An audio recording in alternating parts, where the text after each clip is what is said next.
Hi, everyone. Welcome to Radiant Living, Inspiring Humanity to Thrive. I'm your host, Marisa B. And today I'm thrilled to welcome author, historian, Professor WHAM, better known as Professor WHAM. Today she's here to speak a very special event for the holiday season. Thank you so much for coming, WHAM. I so appreciate it. Thanks for asking me. First, I'd like to ask you, um, how did you come to get involved with the history of all of the roots of civilization, really? Because I know you do so much where that's concerned. Um, I when I my the very first thing I ever wanted to be when I was a kid was an archaeologist. That was the first thing desire I had. Mhm. And I wanted to be an archaeologist for many, many years. And later on, when I was older and I realized how difficult it was to actually become such a thing, Mhm. I decided, to do other things, obviously, but my interest in history remains. And so whenever I'm researching any particular topic, I always go into the history behind it because for me, context is everything, especially when we're talking about stories, Mhm. because around the holidays, that's what we're talking about are Mhm. stories, the stories that people tell. And why do people tell, all kinds of people tell stories about this particular time of year? And that seems to be largely true, at least in the Northern Hemisphere. Mhm. So, And so how does one even start, right? Because there's so much information. I've actually gone to a number of your events, a number of your lectures. I've heard you talk many times. I mean, how does one start? This is a huge topic. And of course, today we're speaking about Yule or Christmas or the holiday season, whatever you choose to call it. And how does one start? I mean, there's so much information out there. And so much that I'm sure that hasn't even been uncovered still. But how does one have a conversation about this? First of all, why is it called Yule? That's the first thing. the word Yule comes from Old Icelandic terms or Scandinavian terms, and it simply means the turning of the year. So it originally referred to the solstice, the winter Mhm. solstice, which normally occurs, astronomical solstice occurs between the 20th and 23rd of December every Mhm. year. So that's what that referred to. And the Yule or the winter solstice is a an observation that most northern, not just Northern European, but Northern Hemispheric peoples, even here in the Americas, Mhm. observed because it's that point when the days are the shortest, the nights are the longest, and after that period, the days begin to lengthen. So it's Mhm. clearly a time when, you have a lot of darkness, but eventually that darkness will become light. But the but the deeper issue of that is that even though that is true, that the light increases, as we know here in New York, that doesn't mean that the cold automatically Mhm. decreases.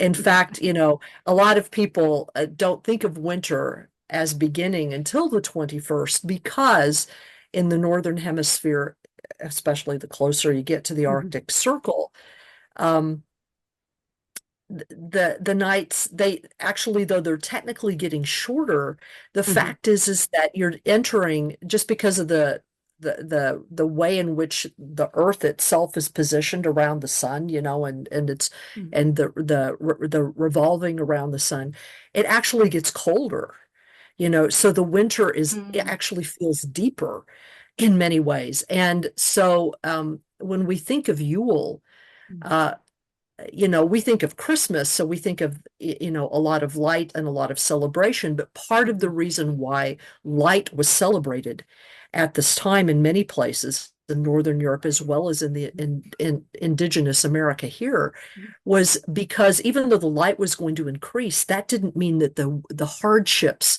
associated with winter Mhm. decreased. And Mhm. in fact, by the time you got into January or February, your food stores might be running out. Hmm. And it might be getting really, really desperate. That was the time you would go out to hunt. And hunting is always dangerous, of course, Hmm. in the deep winter. So we think while we think of it as celebratory, this was actually the reason why there was a lot of celebration was that this was the last big festival Hmm. before things got really difficult. And so Yeah. there was a sense in which people wanted to party before the hard times came, Hmm. you know. So a lot of the early traditions around Yule are actually quite sinister. They're not celebratory. They didn't become celebratory in Europe until the Christian era, Hmm. basically. So so it's kind of interesting. But that's where you get like the Krampus stuff. You know, Yes. if those people who are familiar with the celebration of the Krampus, that is a holdover from these much older days Hmm. when it was understood that you were going to be going into this deep darkness um, out of which hunger might come. People who are deprived of sunlight for long periods of time, some of them go nuts, some Hmm. of them go crazy. You're going to have to be dealing with, you know, in a small village or in your house, you're going to have to be dealing with the same old group of people all closed up for months at a time. How do you Hmm. do that? Yes, I You know, know. we would have real trouble doing that now, but people had trouble doing it then Yes. too, you know. So it was actually a time of recognized danger, Hmm. you know. Wow. So, It's funny you say yeah. that because I always look forward to it coming because then I think like after we pass that hump, it's lighter later every day. And yet here it Well, is, we it's are in the true. deep midwinter, right? We are, Well, yes, it's true that it's lighter, but yeah, we have the joy of electricity, yes. Yes. you know, But still, I which love when is it gets lighter later, and I look forward to it. I think like we're over oh, that hump, and absolutely now it's going to be every day. But you know what? But you are absolutely right. It is really though the deep midwinter. Even though we have electricity, right. we really are. And even though it might look a little lighter out there later, but we still are in it. And I can see how years past it was like they were celebrating because they knew they were going into that phase. And there are a lot of Right. celebrations, right? I mean, I know there are a lot of celebrations. There are a lot of celebrations that carried over into Christianity, that Christianity used or incorporated. Right. Well, I mean, Christianity, you know, when Christianity came to Europe, well, even before then, you know, as it became a Roman religion, it was, you know, well, a lot of people don't know this, but the first Christian rituals to be broadly celebrated was not Christmas.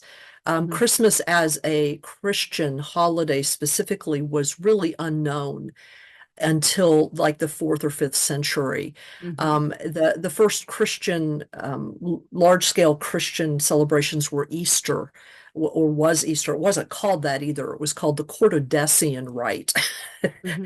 Hmm. and that's an old Latin thing, but it was celebrating the resurrection of Christ, Hmm. obviously, Hmm. and it was intimately connected to at least the timing of it was intimately connected to the celebration of Passover, because that is Hmm. what is depicted in the Gospels.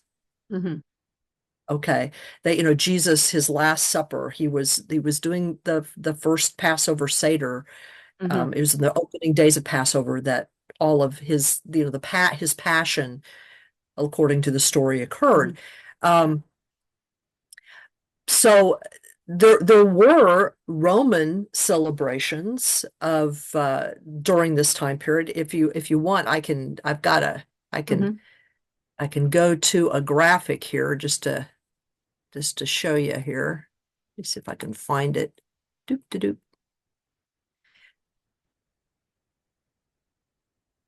This is Sol Invictus. There were two main rituals that were, Hmm. I'll just show you this one here. There were two main rituals that were associated with this time of year in the Roman calendar. And one was Sol Invictus, if you can see this here. Mm-hmm. What was Yes. Sol Invictus? I'm going to make this into the slideshow here. There. This is from my old slideshow from years ago. Sol Uh, Invictus was the solar god that was associated with the emperor. Okay, mm-hmm. because by from the time of what was it? From the time of Augustus, maybe it was it time? It was Augustus. Yeah, Augustus was the first emperor. Julius was not this, but Augustus was the first emperor to be declared a god. Okay, Mm-hmm. so that you were supposed to give homage to the emperor. So all other emperors after that were sort of considered to be gods. And so Sol Invictus was the ritual to the emperor, to himself.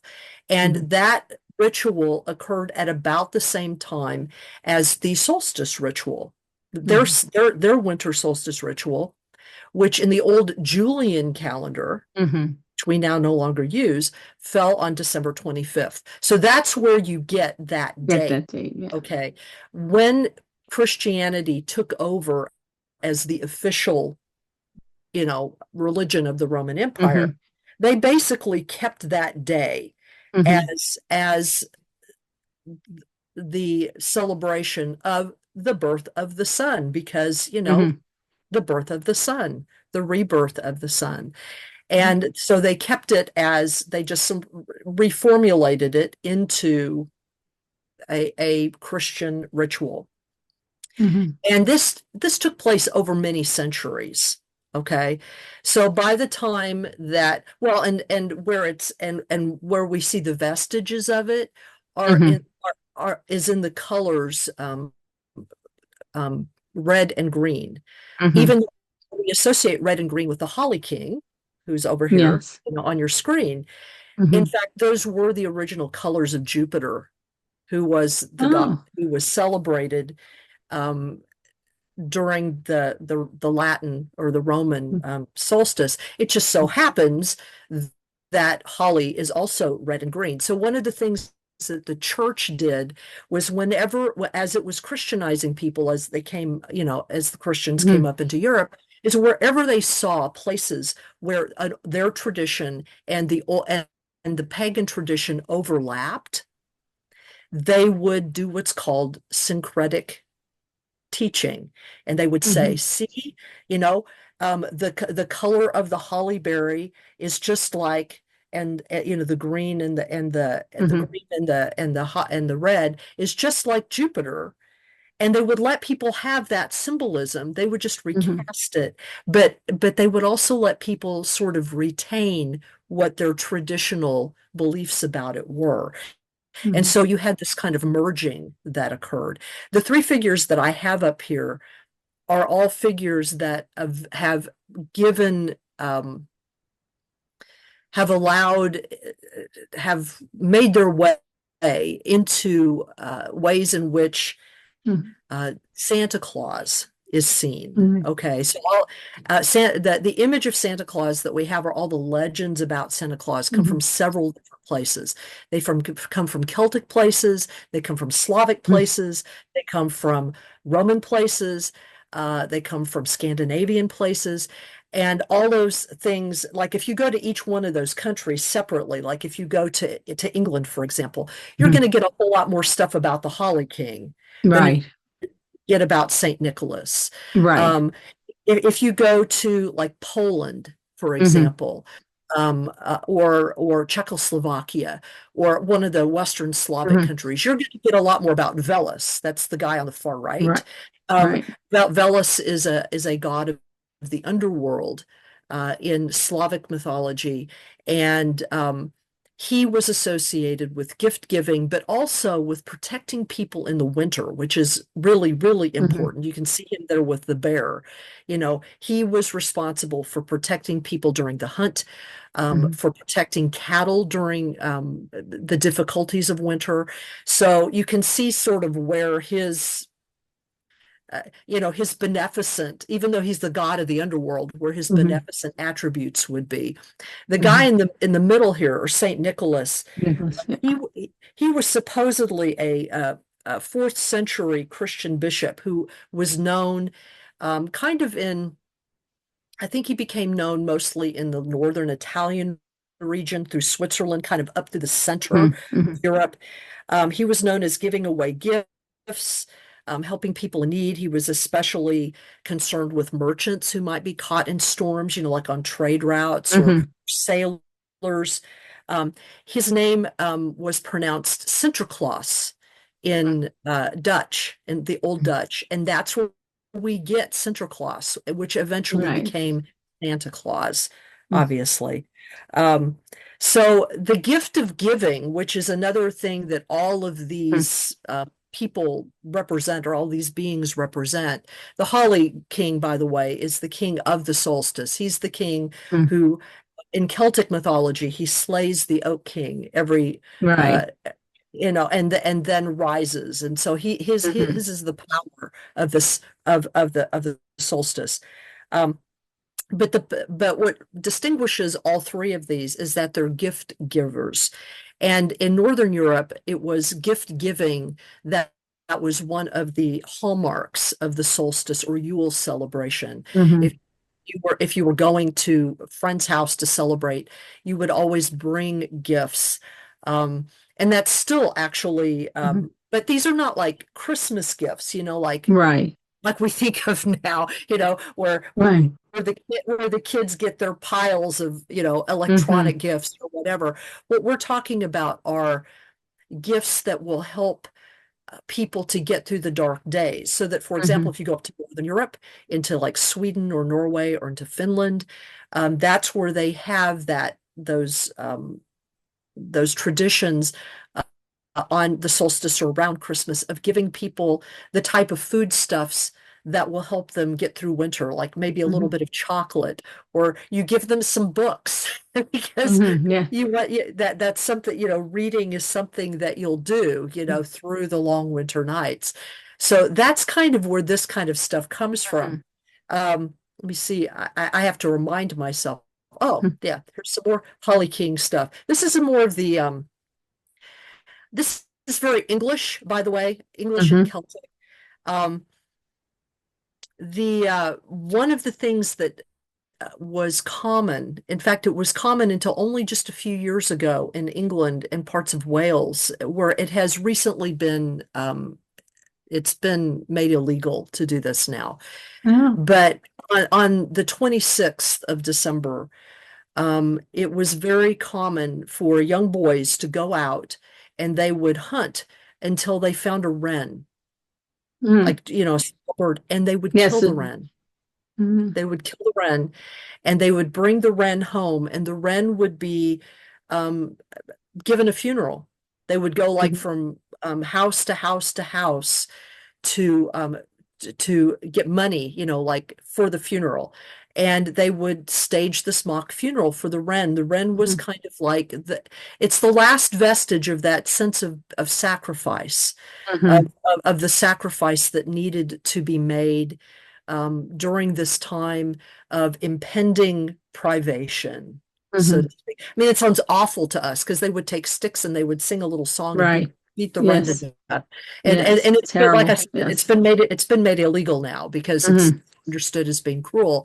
But Right. this was something that was very common for young, preteen boys basically to Mhm. do. And the Kalik, a she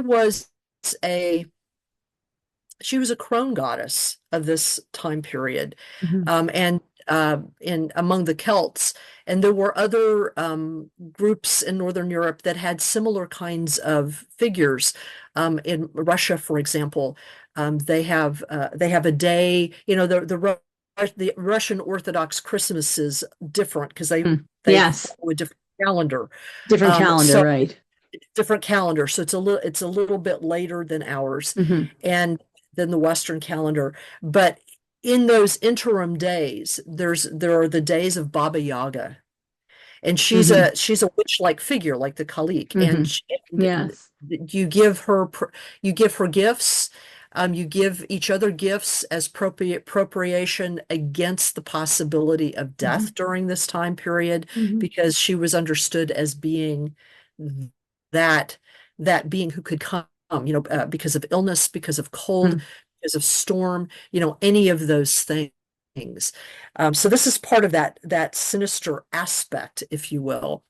mm, And so just to get a little bit more into Santa Claus, um, another feature of this time period, of course, if we know this here in England, I mean, in New England, but also they know this in Northern Europe, and sort of the indigenous people knew this, is that across the northern tier, this is a time of blustery storms, mhm, storms that come through quite suddenly. And of course, you have to remember in the old days, they did not have the same kind of weather modeling that we do now. They could look at certain natural features, mhm, and maybe tell the weather that way, but they wouldn't be able to tell specifics about it. So the wild hunt is a way of understanding those sudden storms that would mhm, seem to come from nowhere, and that would have wind and ice and snow. In fact, the German has a wonderful word that is used to describe the kind of ice that we experience here, where it's not really snow and it's not really hail. It's like big lumps of stuff, slush mm, that fall from the sky. It's called graupel, which literally means mm, gravel. It's and so those kinds of things, that can strand travelers, that can snowbind people, so that they can't move. And the wild hunt is associated with a number of different deities throughout Scandinavia. There are goddess figures who have wild mhm, hunts, like Ragana and the Baba Yaga. And then there are also Odin. If you're familiar with Odin, he is mhm, associated with wild hunts as well.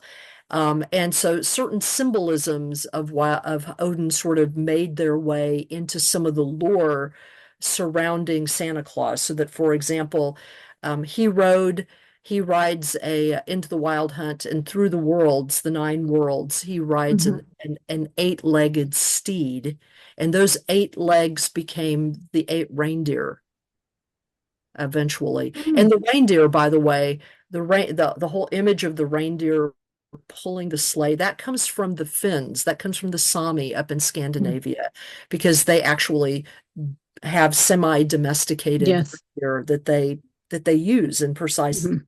that way. Um, and so, I mean, Odin is another place where some of these things come from. I'm just giving you some language here. Right. And I So, would think that I and I can see how, because the wild hunt, the fear of um not having food, of course you're talking about a different time period where there's no electricity, there's, the light is gone, and you're you're worried that you're going to make it through that right, deep winter, especially with the storms that you don't know. There's no Doppler radar at the time to exactly. know of it. It's really it's a Russian roulette almost. Right, Is it right, coming? Is it right. not coming? Well, and we think of it as ancient history, but it really wasn't that long ago. And in fact, if you want to get a sense of just how intense this kind of weather is, there is a YouTuber. Her name is Yona Yintel or something like that.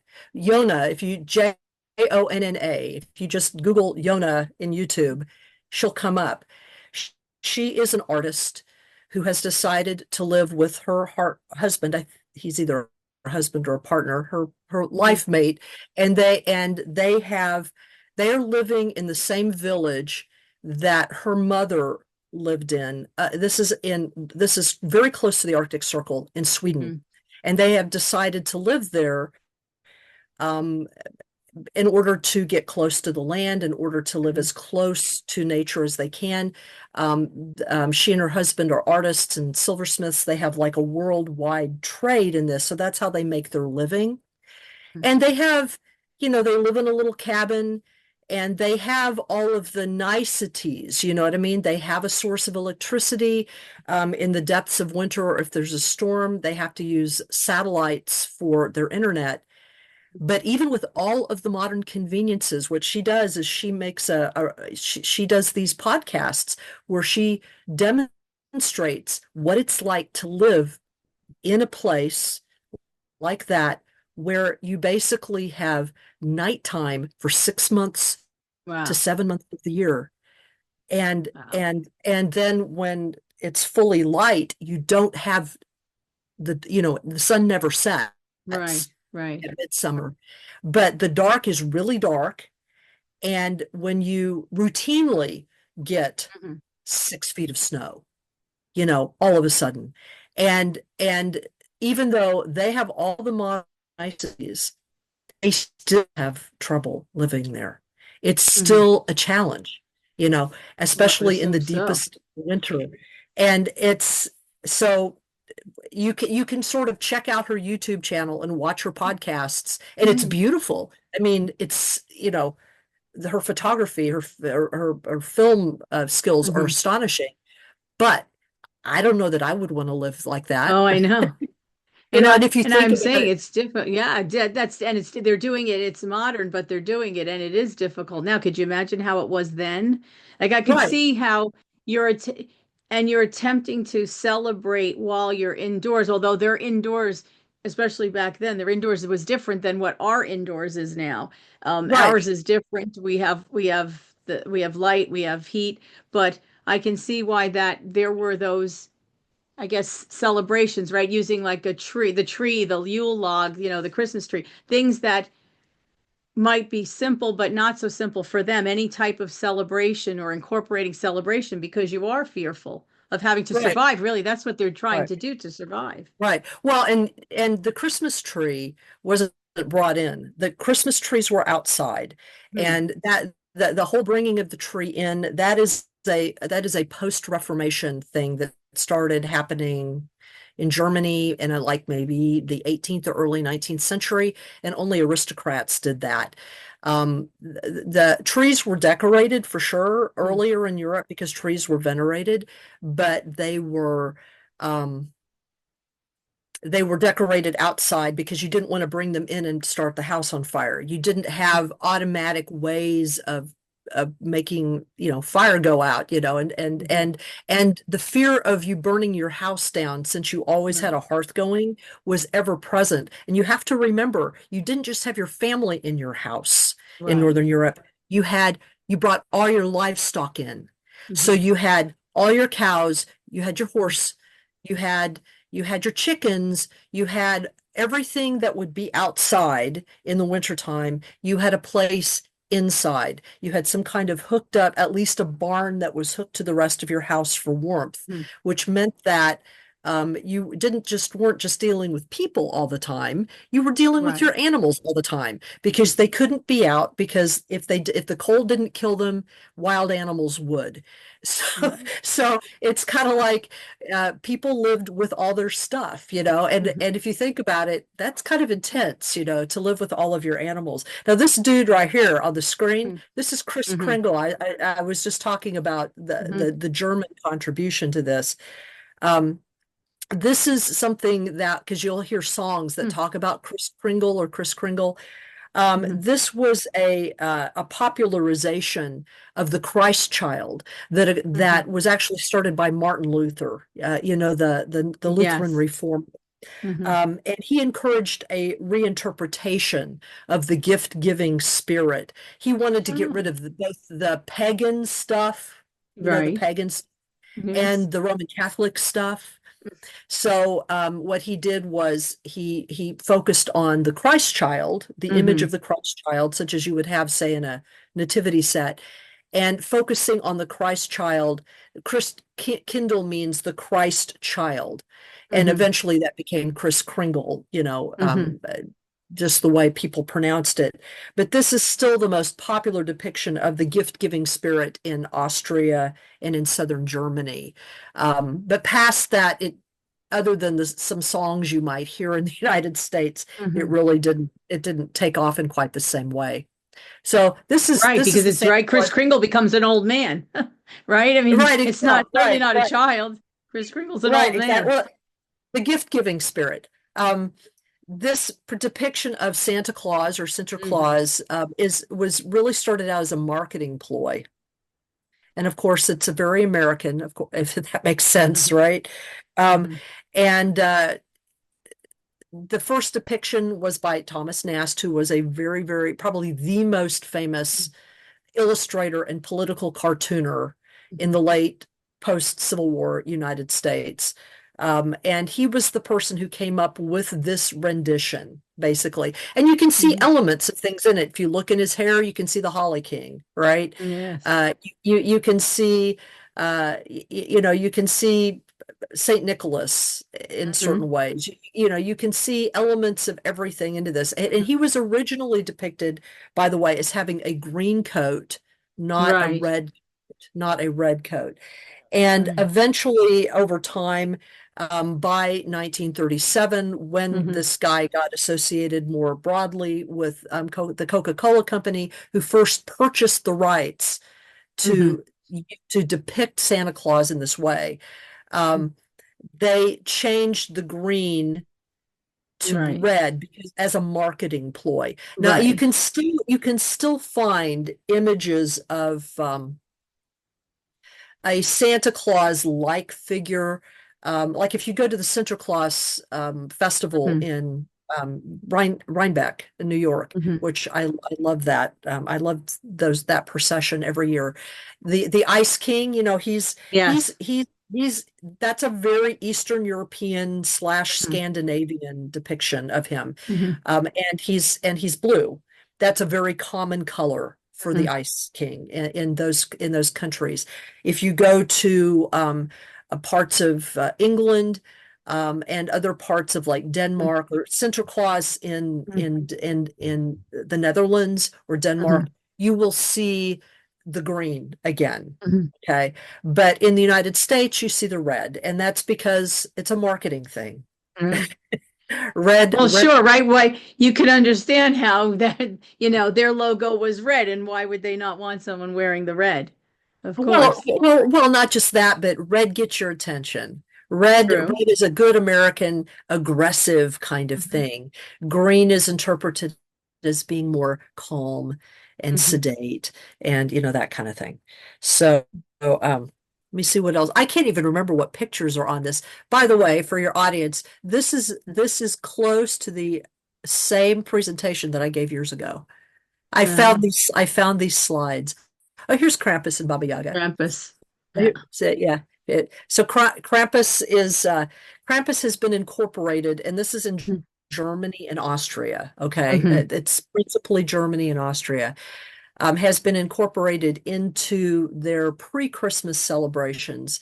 It was originally part of a Krampus would appear at different times of the year Mhm. originally, but he became associated with Christmas as kind of well, how before Lent in the Mhm.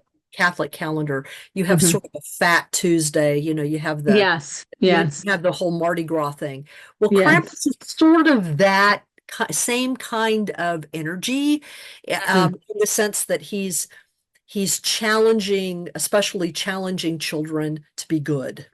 He's Yes. scaring them into goodness, which Mhm. is, you can see what he's doing here to this kid. He's stuffing this. Mhm. The idea basically was if you're not good, and if you're not a good kid, then Right. you're going to be stuffed into a bag and taken away. Um, Mhm. and he is actually there are some associations, at least in Germany, with the god Thor, by the way, because you see this is a goat-headed god. Right. Right. So Thor had magical goats that would draw his wagon and Mhm. that were associated, that would protect him, but would also grant blessings and curses depending on whether you were nice to the god or not. Mhm. So there are elements of that have sort of made their way into Krampus as well. And this, of course, I mentioned Baba Yaga. Um, Baba Yaga is a very interesting Russian character. Mhm. I don't know if you can see in this picture, if you Yes. you see she has a house that stands on birds' legs Oh, okay. and kind of walks around, kind of like something out of Mhm. Howl's Moving Castle, sort of walks around and Mm. this is really, I mean, it's become Russian folklore, Hmm. but it really is very old. It's very Slavic. Hmm. And she is considered to be like one of the major goddesses of the winter time. Hmm. And she's kind of a Hansel and Gretel kind of witch. It's Hmm. like kind of like the Krampus. You give gifts to each other, and you Hmm. act right, and you give gifts to her, um, so that she doesn't come and take your kids away Right. and eat them. It's in fact there's this really, if you want me to give you this link later so that your audience can look this up, Yes. there is this really sinister Russian lullaby which is Mm. sung during this time period. Um, it's a Christmas lullaby, and you listen to the melody, and it's like something out of a horror movie, Oh, wow. and the words are Tilly born, close your eyes now. Someone's walking outside the house and knocks on the door. Tilly born, the night birds are chirping. She is inside the house to visit those who cannot sleep. And it ends with, can you hear him closing in, lurking around the corner? The silent night hides everything. He sneaks up behind you, and Mm. he is going to come and get you. This is a Wow. lullaby. This is a Lullaby lullaby. to, This is a lullaby to convince kids to stay in their beds, right. to be quiet, and to be good. Mm. It's I remember when I was doing this research, it was like, you know, these old gods are creepy people. I could understand why, once we are liberated from the Mm. from the limitations of nature, Hmm. limitations that nature puts on us, why we just go to town. You know what I mean? Right. It's um and I remember, I don't know if you want me to go through this, but I remember that when I was originally doing this, I was looking at some of the other spirits from other countries, from other Hmm. traditions. So, for example, in northern North America here, or Turtle Island here, among the Algonquin people that lived here in the Hudson Valley, or that still live in Mm. the Hudson Valley, and to the north of us into what is now Canada, they also had their sinister night spirits um, that were particularly powerful during this time period. Hmm. Snowboy, he is a figure. I don't have They don't have pictures of Snowboy because they never depicted Snowboy. Hmm. Snowboy is only known by his footprints. Hmm. And the story behind him is it was a young boy who became enamored of the woods um, when he was young, and eventually ended up becoming one with the woods and disappearing into the woods. And you can call on him if you are a hunter lost in the woods, and he will help you find your way back, but only if you treat him with respect, Hmm. you see. And obviously, this speaks to what can happen to a hunter going out during this time period, Hmm. maybe being caught unaware um, in bad weather and not being able to find your way home. And then these two menacing figures that you see here, and it's probably appropriate for me to bring them up right now because both of these have become like really kind of memes in the paranormal Hmm. community, and also in I guess the video game community. But Oh, okay. but they are understood to be real entities by indigenous people. Uh, Hmm. Wendigo is a Cree word, so it's the Cree live in Canada, and Chenu Hmm. is a Wabanaki word, a Mi'kmaq word, but they're speaking Hmm. of the same kind of being, and what these beings are they're understood to be embodiments of the hunger in winter, so the Hmm. starvation in winter, and they represent the kind of madness that can come over a person when they are deprived of food and deprived of sunlight, and Mhm. can suddenly turn on the people that they know, the people that they love. There is a kind of psychotic state Mhm. that can seize some people in that circumstance. And they are understood to be actual entities that emerge out of the coalescing of that kind of energy, that kind of Mhm. power. Um, Yes. and so they're basically cannibal vampires, is what they are. Mhm. And if they're strong enough, they can come to infest a place, so that there will be places or locations that indigenous people will shun as being places where Mhm. wendigos live. And they probably represent those places that uh, over time have been understood as being really, really scary or dangerous Mhm. to be out in the middle of the woods. What is interesting, though, I do have to mention this. If anybody checks out this Yona woman who is Mhm. who is from Sweden, in several of her, and she just does this kind of as part of her podcast. It's not like she Mhm. doesn't have a special podcast for this, but as part of her podcast, there are several times she and her husband live right up next to a big forested area that is part of Mhm. I guess it's a national Mhm. preserve in Sweden. And they have had paranormal experiences there. They have Mhm. had experiences where in the middle of the night, like the middle of the night, dead night, you know what I mean? Like in the middle of Mhm. winter at 3 in the morning, they will hear voices coming out of the forest. Oh, wow. And they have tried to get recordings of them from time to time. And so once it becomes light, you know, Mhm. later on, there have been times when they have ventured into parts of the forest to see if they could find anything. And they have talked about how they have gone to certain parts of the forest where all of a sudden Mhm. they will feel like they should not be there.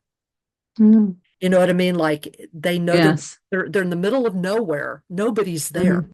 But all of Right. a sudden they realize they're being watched, and they've intruded into something Mhm. else's territory, and they leave. So they have enough wherewithal to leave. But they just tell Yes. these stories. It's just part of their stories of being there. Mhm. So for any of your listeners who are interested in that sort of thing, I myself there's am it's going to watch now. I'm going to watch myself because I'd like to see how they're living up there because I find that fascinating. Because yeah, and she does. that's it's a hard way of living. It's a Right. difficult Well, and life. she does talk about, she does share, they do some of the old traditional Swedish Hmm. festivals or rituals, some of which are involved with Candlemas, which or St. Lucy's Day, which is the Hmm. Swedish festival of Candlemas, or solstice. So they do share some of what they do. You know, they're not traditionally religious people, but Right. because they're living so close to the land, it's kind of like Right. they feel like they need to honor Hmm. God. You know what I mean? And I know that I added this. These are even in Japan, in northern Hmm. Japan, which it gets snow. We don't think of Japan as being a Right. place that gets, but no, it's in the northern hemisphere, Yes. and they have storms and snow and everything else just like we do. Um, they also have a Yukiona snow woman who basically operates kind of like Baba Yaga, Hmm. except that she is considered beautiful. So she's like a siren, you know what I mean? Hmm. So she seduces people to come out into the snow, or children to come out into the snow Hmm. and take them away. So they also have little propitiatory things, especially to the in the northern parts of the island, or into Hokkaido, which frequently gets quite a bit of snow. So anyway, what else would you like to ask? It's Because that's a fascinating. It's fascinating that that cultures all over the world have some form of being in that time frame that are working in that time frame, that calendar time frame, whether it's the, right. people who follow the old calendar, the new calendar, but it really all went along with the cycle of life and just observing outside their window what was happening in their hemisphere, in their immediate area, and then they've created, I guess, do you want to say myths and legends from that? Because they're living with it every day, or they were living with it every day, but it has evolved, and yet it really hasn't evolved, right? I mean, it has evolved to a large extent to what we Well, consider today. here in America, we're largely exempt from the more hard the hardships of that time. Mhm. But I also think that people created or people these stories emerged out of direct relationships that people had with the natural world, because Mhm. if you've spent any time in nature, Mhm. if you've like if you've actually, like, anybody who's been in a hurricane, or Mhm. anybody who's been, like I've been in a number of tornadoes, for example, Yeah. anybody who's been in an extreme weather event, Mhm. or anything like that, if you really sit and talk to them, um, they will they will describe their experience in extremely personal terms. Mhm. Even though we know, intellectually, Mhm. that the tornado is not coming after you specifically, Right. or the snowstorm is not coming after you specifically, Mhm. it's had personal effects. And we respond to it personally. We Mhm. respond to it as if it was a living entity that was coming after us. Even on the Weather Channel, they will talk about savage weather, and Yes, this weather isn't savage, it's just what it is, it is but right. but we experience it that way because it doesn't specifically care about us. And if Right. you're in the wrong place at the wrong time, it can be catastrophic. And so, people, and I think we've also, I know I've experienced this here in the Hudson Valley, where, it's oftentimes it's in late October, early November, when it's been kind of warm outside, but then it's cold in the Hmm. evening, and it causes that fog to come out of the Yes. Hudson River and sort of float across the land. Hmm. And so you've got situations where it's really brisk outside, and the trees have all changed, and they're all crisp, and this fog is just floating around. And Hmm. I'm sorry, it's creepy. Yes. Right. It's And of just course, we're creepy. reacting to it right in our personal It- It's it's life what because it's we're happening to reacting us. it. Yes. Well, it's creepy, and you can't see, and Right. the fog follows the contours of the land, and the Mm. and the the little wisps of wind, and so it comes up in these little shapes, and it's atmospheric, and Right. and it seems to have a personality. And so, human beings attribute. We do that all the time. We attribute Mm. personality to our cars. We attribute Right. personality to our computers, to our Hmm. phones, Hmm. anything that we have a relationship with. And Right. that's true of nature as well. You know, Yes. um, and I personally do believe that nature has its entities, that nature has its spirits, Yes. that nature is not just out there, it's interacting with us. Mhm. And who's to say, that there aren't beings out there that watch us? It's just that now we're all folded into our little houses, so that Right. we Exactly. don't encounter them in quite the same way. But um, but this time period is, because of the danger of it. Hmm. It was also understood as being very sacred. So you had to acknowledge that sacredness, Hmm. that Yes. sacredness. Um, and you do have, like, the Festival of Hanukkah, which is not associated with any like of this at Right. all, and comes from a completely different calendrical system, which is why it kind of Hmm. moves around relative Yes. relative to the solstice. But it does have within it the idea of the increasing light Hmm. as well, Right. so that when it coincides with the solstice, there can be sort of a Hmm. double meaning there, you Right. know. And the reality is that it is their history. You know what I mean? It's a history. It's It yes. is what people lived through and endured at that time. And that's Right. why we see it recorded. Right. And it's a memory of a Hmm. particularly, Hanukkah is a memory of a set of stories and a memory of a Yes. particularly difficult time when Jews fought each other Hmm. over their identity. Hmm. And ironically, the people who won and established that festival turned out not necessarily, this is Jewish history, turned out not necessarily to be the best people to be running the boat, but they did preserve Hmm. the Jewish people and the Jewish uh, practices up to a point, to the point Hmm. where the religion itself could go through the last set of crises in order to become what Hmm. it's was able to do to survive. Hmm. So so you remember that, you remember the miracle of the lights. You also Hmm. remember the miracle of the rebellion against an empire, against Hmm. the Greek Empire. You remember all of those things that help people to get through difficult times. Hmm. Exactly. Exactly. Well, I So, do want to thank you so much. I mean, this has just been wonderful. It's always wonderful listening to you.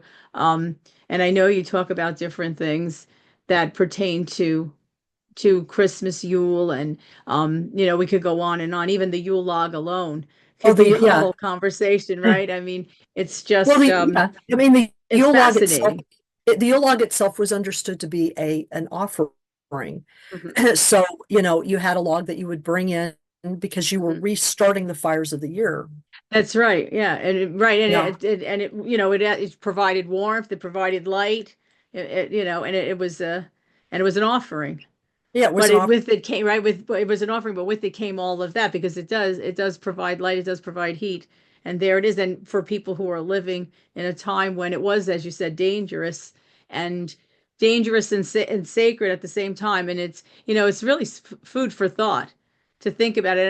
And I never thought about it that way, and now I will every time I think about how it's going to be lighter later. I'm going to think about that, how really dangerous it could have been. I think we don't think about that.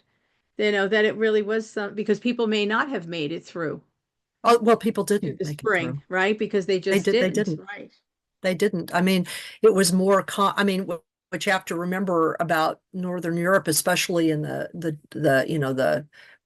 I guess we call it the Dark Ages. They were no darker than any other time. But Mhm. before what's called the medieval period, Right. before the 11th and 12th centuries, Mhm. is most people didn't live past the age of 35, and most women died of childbirth, or most women, not no, 1 out of 5 women died in childbirth before the age of 20. So Wow. um,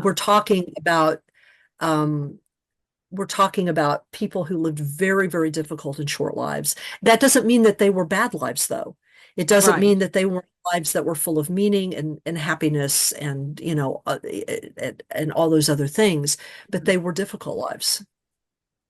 Yes. I And I mean, think sometimes I we think don't our think lives about are it. difficult too, just in a different way. Yes. It's like Right. Exactly. we don't have to worry about, the same kind of natural things in a lot of ways, and Hmm. we can be warm in winter, but we have the stress of our jobs. Hmm. We have the stress of Right. what's It's going true. on politically. We have all of these other things that Yes. we have to deal with. So human beings create stress wherever they go. So it's Right. either Yeah. in nature or in our own heads. you That know. is true. That is true. Well, I want to thank you so much for coming on today. Um, it was interesting. It was fascinating. As I said, I always love listening to you. And how can anybody get a hold of you? If anybody wants to hear any kind of conversations, I mean, I know you're a professor and you're a full-time professor, so you are busy, but I know you have books out there too. I know that you're an Well, author and yeah, what you can do is professorwham.com. That's Mhm. Professor WHAM, not Wham as in the musical group, but Right. WHAM. Professorwham.com is my website. So I have information about the 2 books that I have Mhm. available right now on there, Yes. as well as a number of different interviews and stuff that I've done Yes. over time. And then my contact information is Mhm. on Is the on there. website, Well, including I will definitely put the that. I, I will definitely put that in the description. And on a personal note, are you getting, you were doing a lot of events in person for a long time. And then, of course, we know how things went with history for all of us. Are you back to that? Are you back to doing But events? I'm not, I work full time, and so it's Yes. very, very difficult for me to, actually the pandemic was good for me because I got a Mhm. great job as a result of it. But I work all the time, so it's very Yes. difficult for me to do what I was doing. Hmm. I'm open to doing presentations or interviews if people ask me. Well, basically what I'm doing things now by request. Yes. So I have done a number of different things by request. If it's recorded, I stick it up on my website Hmm. if I'm granted access to it. Hmm. Oh, I nice. also have my own. I also do my own podcast. It's sort of a Oh, podcast. okay. You can see the texts for them are in like my blog posts on my Hmm. website. Hmm. And I always have an audio component to it so that I do have a Professor Wham, it's a YouTube channel. Yes. So whenever I put a blog up, I usually have an audio Hmm. video version of it as well that usually contains more information Right. because Okay. I'll do these ad libs on the side, Yes. I have my script, but I can never keep myself to a Mhm. script, so Well, we're used to, um and my daughter and I used to attend a lot of your events, so we're used to going in person, and we do miss that. I mean, we've attended a lot of lovely events, so, but I know that you're busy. I know that you that well, you're working all if the a time. venue So, opens up and wants me to do something, I'm open to doing it. If I can, it's usually on the week, gonna have to be on the weekends. right, So right, right, because I'm you're busy. right. And But and that would be found on your website too. If there are events that you're going to be doing, that would yeah, be mentioned. if I was going to be doing that, yes, I would announce them there. Yes. Mhm. Yes. And do you have social media too besides YouTube? Do you have like Um, Instagram and Facebook and things like I that? don't, You know. the only thing I have is a Facebook page, but it is not a professional Facebook page. Right. I'm thinking of getting on Blue Sky. Okay. I haven't done it yet, but if I do that, I'll make an announcement about it.